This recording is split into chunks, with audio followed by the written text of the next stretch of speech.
Assalamualaikum warahmatullahi wabarakatuh. Alhamdulillahirabbil alamin. Wassalatu wassalamu ala asrofil anbiya'i wal mursalin wa ala alihi wa ashabihi rasulillahi ajma'in. Pertama-tama dan yang paling utama, marilah sama-sama kita panjatkan puji serta syukur kita atas kehadirat Allah Subhanahu wa taala yang mana pada hari ini kita masih mendapatkan banyak nikmat seperti nikmat kesehatan, nikmat iman, dan nikmat Islam.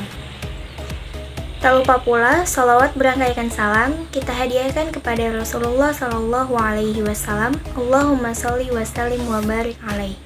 Yang mana sama-sama kita harapkan syafaat beliau di yaumil akhir kelak. Amin amin ya rabbal alamin. Di sini kami dari kelompok 3 akan mempresentasikan hasil dari diskusi kami mengenai ibrah.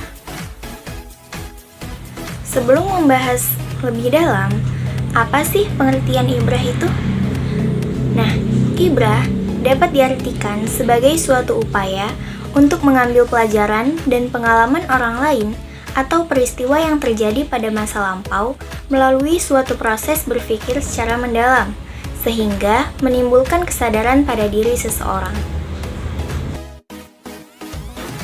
Maraknya isu lesbian, gay, biseksual, dan transgender atau LGBT belakangan ini mengharuskan kita semua belajar lagi dan mengambil hikmah dari kisah Nabi Lut alaihi salam dan kaumnya yang dikenal berperilaku menyimpang, yaitu kaum homoseksual atau liwat. Kisah Nabi Lut alaihi salam benar-benar bisa kita ambil pelajaran terhadap keadaan kehidupan sekarang, antara lain A. Perbuatan homoseksual atau pria atau wanita penyuka sejenis disebut fahisyah atau Al-Ankabut ayat 28 menurut Muhammad Al-Hijaz dalam At-Tafsir Al-Wadi. Esensi fahisyah itu adalah perbuatan yang sangat keji, buruk, menjijikkan, dan sangat membahayakan. Bahkan saking keji dan nistanya, Allah memberi sifat kaum homoseksual tersebut dengan 3 sifat, yaitu kaum yang bodoh, kaum yang melampaui batas kemungkaran, dan kaum yang melampaui batas aturan Allah. B. Lesbian dan gay kaum Lut alaihissalam itu disebut mungkar atau ditolak keras, tidak bisa diterima norma agama, etika, atau hukum. Bahwa kaum Nabi Lut menantang nabinya untuk meminta didatangkan azab oleh Allah.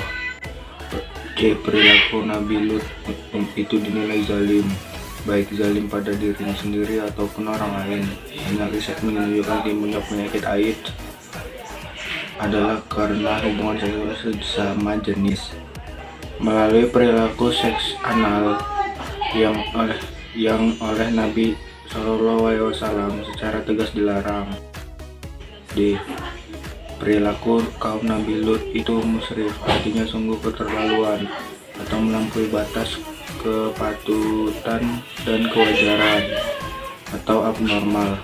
Hewan yang tidak punya akal saja tidak ada yang menyukai sesama jenis. Perilaku kaum Nabi Lut itu dinilai mufsid atau merusak tujuan dan fungsi pernikahan, yaitu reproduktif secara sehat dan halal, sekaligus merusak spiritual dan masa depan manusia. Perilaku kaum Nabi Lut itu jelas melanggar HAM, melawan nurani dan fitrah kemanusiaan yang benar dan lurus, mematikan proses reproduktif melalui pernikahan berbeda jenis, dan mematikan masa depan kemanusiaan.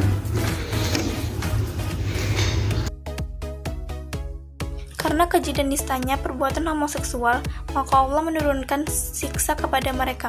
Ada 6 siksaan sebagai berikut. Yang pertama, Allah menurunkan hujan batu. Yang kedua, Allah membutahkan mata mereka. Yang ketiga, Allah membalikkan negeri mereka sehingga tanah menjadi atap, atap menjadi tanah. Yang keempat, Allah menurunkan hujan sangat dahsyat dan hebat. Yang kelima, Allah menurunkan suara keras yang sangat menggelegar. Yang keenam, Allah menurunkan angin yang sangat kencang yang membawa bebatuan. Sungguh siksaan yang sangat mengenaskan sekaligus hukuman yang sangat menyeramkan. Semua itu Allah jelaskan agar apa yang terjadi dengan kaum Nabi Lut alaihissalam tidak terulang lagi pada masa-masa setelahnya. Karena itu di penghujung kisah Nabi Lut alaihissalam, Allah menegaskan bahwa semua itu sejatinya menjadi pelajaran bagi orang-orang yang mengambil pelajaran dan juga orang-orang yang beriman.